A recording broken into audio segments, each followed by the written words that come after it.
Good morning. Today I'm going to show you how to make a wrist corsage with a few little elements that are a little bit different than just your standard flowers. We're going to start our base with a nice Fritz bangled bracelet, and we're doing something in the turquoise families and the aqua colors today. Being no natural color aqua flowers, I like to do my accents in the colors rather than trying to paint the flowers. So today I've chosen to start with a tulle base in my aqua color tones, and I've added a few of the silk leaves to start with. Once that's been added and taped together, then we're going to adhere it to the bracelet, and then we're going to start a gluing procedure to go from there. I like to double attach my items. They do, and the Fitz bracelets, it's awesome because they offer 4 strings of which you can tie your original bow or base work to. I also like to glue mine though. Some of those dances get pretty hard and hot, and the girls move quite a bit, so I like to secure and make sure that everything is really nice and secure for them so there's no worries throughout their night. I'm taking pan glue, and I'm going to take my corsage base to the pan glue and attach it right to the bracelet to start with.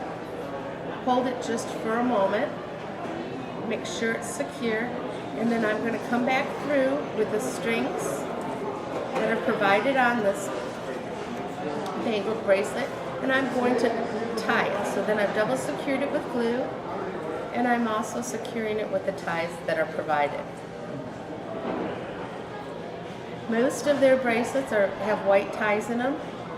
The bangled bracelets that come in multitudes of colors, their strings match the bracelet, the bangle itself.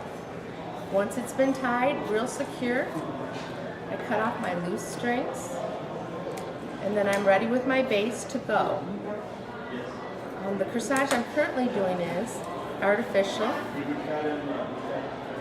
and it's not going to be done with fresh product. I have my base here. It's all nicely secured, no pins, and it's ready. I've taken some silk stephanotis, and I've added some of the small rhinestones to get my accent colors, and then I'm going to put them in pan glue since it's artificial flowers and start the corsage being glued. And I like to start from the center and work my way out. Just a dab of glue here.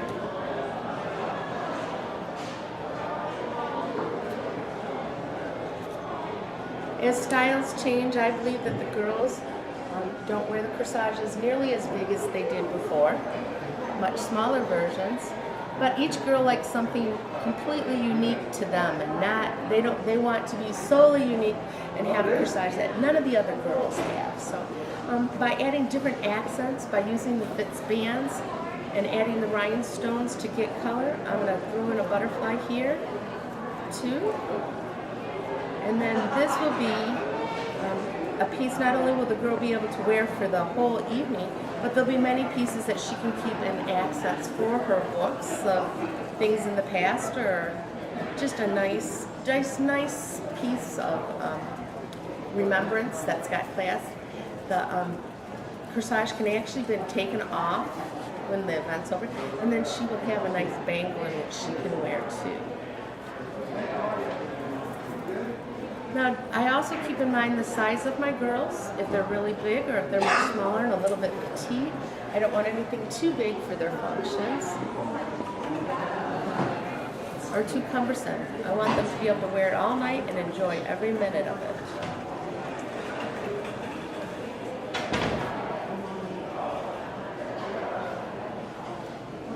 Just adding a couple more pieces of stephanotis in it.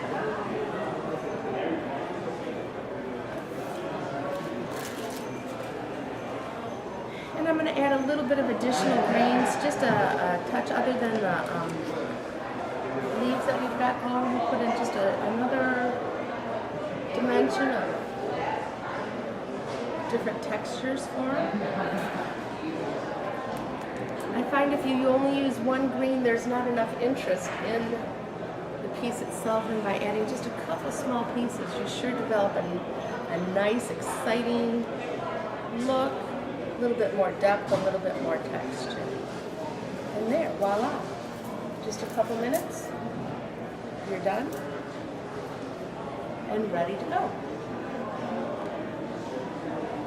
The butterfly might be a little bit too feminine for a boutonniere, so I've opted to choose a peacock feather with the same tones and hues as the corsage. I've also taken to use one of the Fitz magnetic boutonniere holders, and it's awesome. No pinning to do. The girls can put it on really easy. So we're going to start our base with this, with the peacock feather, and I'm just adding a little bit of glue to the tail of it. We can get them, they're expensive. And putting it right into the Fitz holder. And we're going to just take a couple pieces of Stephanotis, also gluing those in too.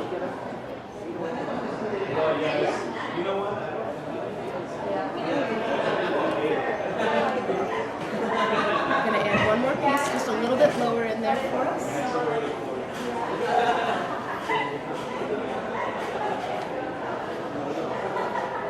And then I think it needs a touch more dimension to it, so we're going to add a little bit of bear grass.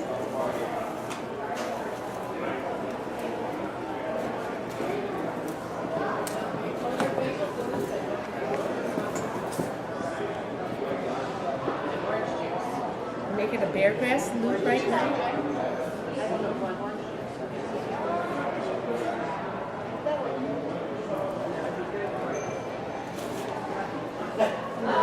Tape the ends of my bear grass just for a moment to keep that round shape nice and steady for me. Even though I am putting it into the boutonniere holder, I like to have with the shape that I choose to stay. I'm actually going to square this off just a little bit.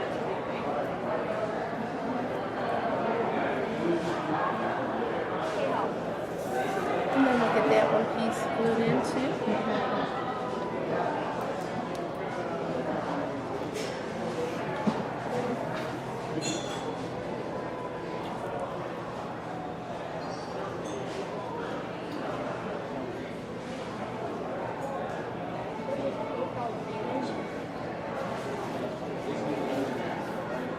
When using the boutonniere holders, I find it's natural to make the pieces that go into it just a little bit longer than necessary.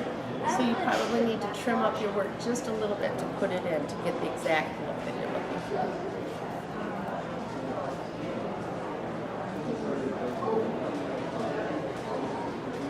And then I'm going to take a little bit more bear grass and curl it up.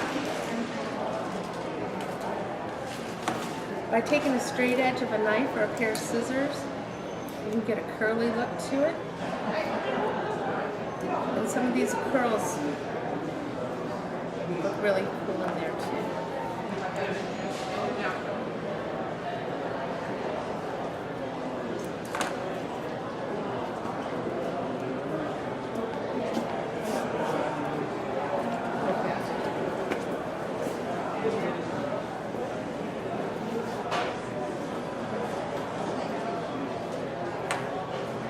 Get this last piece in there.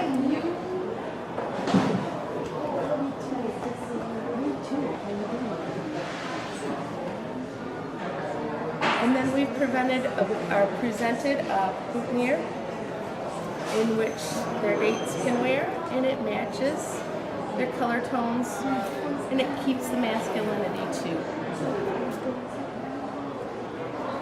Voila!